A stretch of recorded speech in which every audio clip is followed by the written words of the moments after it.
حبايبي السلام عليكم ورحمه الله وبركاته. عاملين ايه؟ يا رب دايما تكونوا بخير وعلى خير. النهارده جايين نعمل فيديو حلو قوي هينفعنا في المطبخ جامد لما بنكون شغالين، بيسهل علينا كتير. هنعمل ايه؟ هنخزن الطماطم.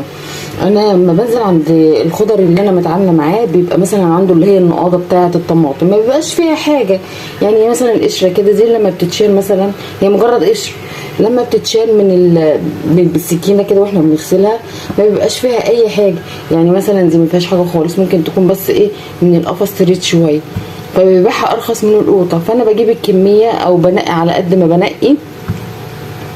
بصوا ما فيهاش حاجه خالص، بصوا ما فيهاش حاجه، فانا باخدها وان كان فيها حاجه زي كده مثلا بتتشال بالسكينه، هي مجرد قشره بتتشال بالسكينه. استنى اوريها لكم.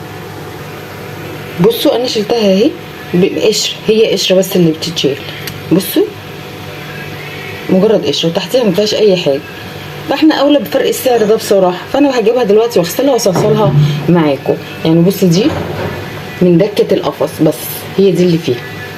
فانا هوريكم دلوقتي هغسلها غسله تمام، والحاجات اللي هي الزياده دي اللي ملهاش لازمه هنشيلها، وهوريكم هنعمل ايه. بصوا حبايبي انا هنا خلاص اهم قطعتهم ونضفتهم وخليتهم زي الفل، وقطعتهم كده ايه يعني علشان بصوا زي ما احنا شايفين كده نصين 4/4. طبعا احنا عارفين ان القوطه دلوقتي وصلت 20 جنيه وفي اماكن بتبيعها ب25 جنيه، فربنا يعافينا من الغلاء. معلش سامحونا على الخبط دوت لان في ناس بتوضب عندنا تحت، ربنا يوسع على الجميع يا رب.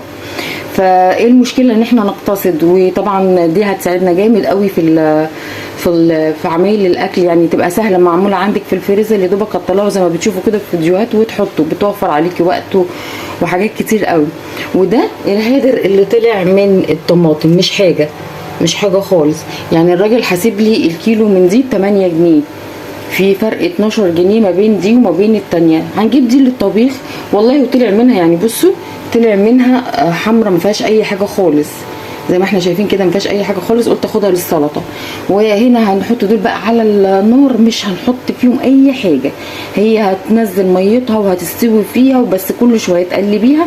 حابه تحطي في المرحله دي اللي هي الشمندر، او اللي هو اللهم صل وسلم عليك يا سيدنا محمد البنجر، ممكن تحطي واحده هتزود القيمه الغذائيه وكمان هتعزز لك اللون. مش حابه خلاص اكتفي بالطماطم بتاعتك كده. تعالوا نحطها على النار ونشوف هنعمل ايه. انا كده حطيتها على النار لحد ما تسرد ميتها خالص، او تطرد ميتها، او تنزل ميتها وتستوي فيها، وبعدين هنشوف بعد كده هنعمل ايه. دول 7 كيلو طماطم ما حطيتش عليهم اي حاجه. دي معلومه حلوه لكل بنوته كده زي بناتي كده لسه متجوزه جديد، حاولي توفري على نفسك، الدنيا غاليه، ربنا يعين كل مكان يا رب. وفكره حلوه وسهله وبتوفر في الوقت وبتوفر في المجهود. حاجه عندك في الفريزر طلعي منها واشتغلي. ودي برضو يعني اوفر من التانية بكتير. على الاقل نجيب بس لو هنعمل سلطه نجيب نص كيلو طماطم ناشفه للسلطه.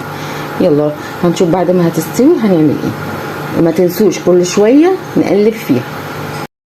حبايبي بصوا الصلصه دلوقتي، بصوا سردت الميه بتاعتها او نزلت الميه بتاعتها كلها ازاي. دي المرحله اللي انا بتكلم عليها، ان هي هتنزل ميه. انا ما حطيتش ميه والله العظيم.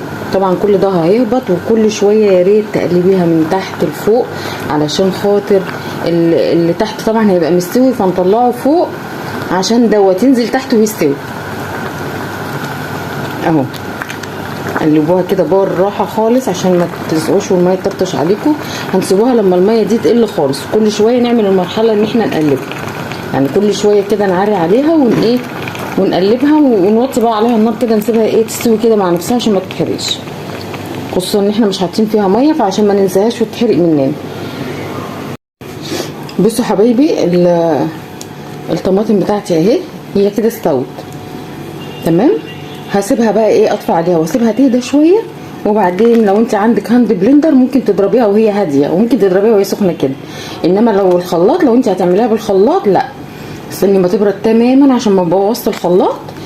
وبعدين نعصرها ماشي.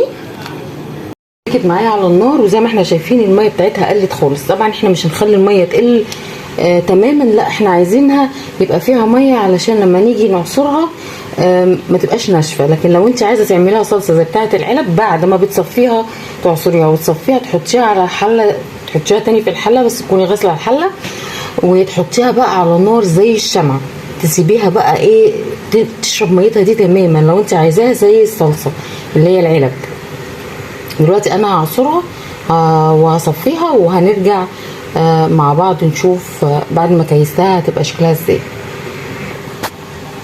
بصوا انا كده خلطتها اهو بالهاند بلندر اهي، بس طبعا لازم تتصفى، مش هينفع ان هي تتشال كده اهي. بصوا حبايبي لما بصفيها بطلع بقى منها القشر والبذور، فما ينفعش كل ده حاجات تقيله على المعده، مش هينفع ان احنا نكيسها بالمنظر ده يعني. وبصوا بقى ده الخلاصه يعني. بصوا حاجه يعني ملهاش وصف بصراحه، زي ما احنا شايفين كده بتبقى خطيره بقى في الاكل. بصوا يا ولاد قد ايه رهيبه والله العظيم، خطيره. يمكن كمان الفلاش مش مبين لونها اصلا، بس زي ما انتم شايفين كده حاجه نظيفه وحاجه رايقه كده. دي هتنفعك وقت ما تحبي تطبخي، هتلاقي ايه الصلصه معاكي جاهزه، ولا تنزلي خلاط ولا تعملي اي حاجه. وبعدين احنا ما بنشفش الميه قوي علشان برضو لما نيجي نحطها مع بصله ولا حاجه تتسبك معاها. هكيسها دلوقتي واوريكم بقى ايه اخر مرحله. دي بقى طريقتي يا حبايبي في التخزين، وزي ما احنا شايفين ما شاء الله عملوا 8 اكياس. بصوا شكلهم ولونهم خطير خطير. طبعا انت بقى الاكياس اللي عندك بقى عندك اللي هي محكمه الغلق براحتك، حابه تلحميهم براحتك. فانا كده اعملني فعملتها كده زي ما احنا شايفين كده. كانت طريقه الصلصه النهارده كانت سهله وبسيطه يعني مش محتاجه اي افتكاسه، كل واحده وليها طريقتها في التخزين. انا دي الطريقه اللي بتريحني، بس اوحش طريقه انا عملتها بصراحه جربتها وما عجبتنيش، انك تحطي الطماطم كده في اكياس كده في اكياس وتشيليها لما تيجي تطلعيها، بصراحه ما بتبقاش حلوه خالص. انا كده اعتبر ان انا طبخت الطماطم، فمش هتنزل بقى معايا ميه تاني ولا حاجه. لكن لو حطيتيها بالطريقه دي مش هتبقى حلوه، هتبقى ميه ومش هتعجبك اصلا في الطبيخ. ناس كتير قوي عملتها وجربتها وما عجبتهاش، لكن بصراحه دي احسن طريقه جميله عجبتني جدا جدا. امني بيتك بالخير وعلى قد ايدك برضو هتقدري تمشي. وكل ست في بيتها ليها طريقها واسلوبها في المعامله في بيتها يعني وكده. وكل واحد ربنا يقدره على ان يقدر يمشي بيته في الزمن اللي احنا فيه دوت. ده في الفيديو بتاعنا النهارده خلص سهل وبسيط، طبعا مش محتاج اي كلام. اتمنى ان انتوا تدعموني وتشجعوني، وان شاء الله توصلوا قناتي لبر الامان.